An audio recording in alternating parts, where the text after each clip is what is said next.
County no Jopur County no Mamigori no yudo sero kuwuok e riwruok mar Food Agricultural Organization FAO ewi kaka inyalo ber cham margi kaachiel kod yudo chiro mag uso chamgo.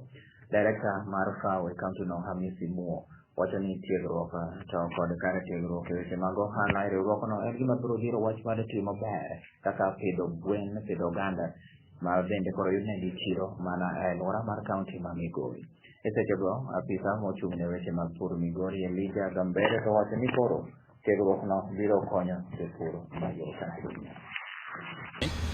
Tuliweza kupata mafunzo, nilichukuliwa kama mkufunzi mmoja kati ya wakulima ambao walikuwa katika ile cooperative yetu ya Sacco Poultry Farmers.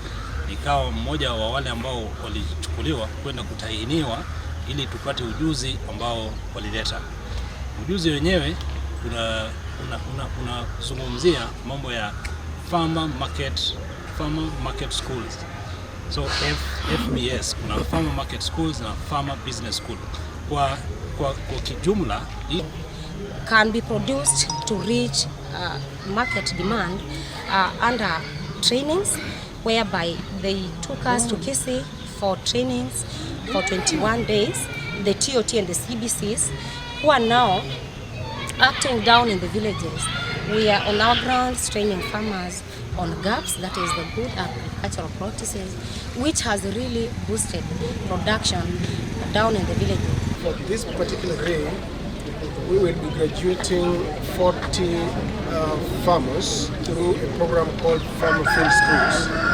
If you've known the Food and Agriculture Organization of the United Nations, then Farmer Field School is a unique kind of venture where we can use to be able to train farmers, and through a snowballing effect, these farmers will be able to train the others. In poultry, and it's also rich in soybean production, and the methodology of how to do these two value chains has been quite wanting, and therefore it was necessary that our extension officers and our farmers are trained on the appropriate way of carrying out the production so that they can maximize production and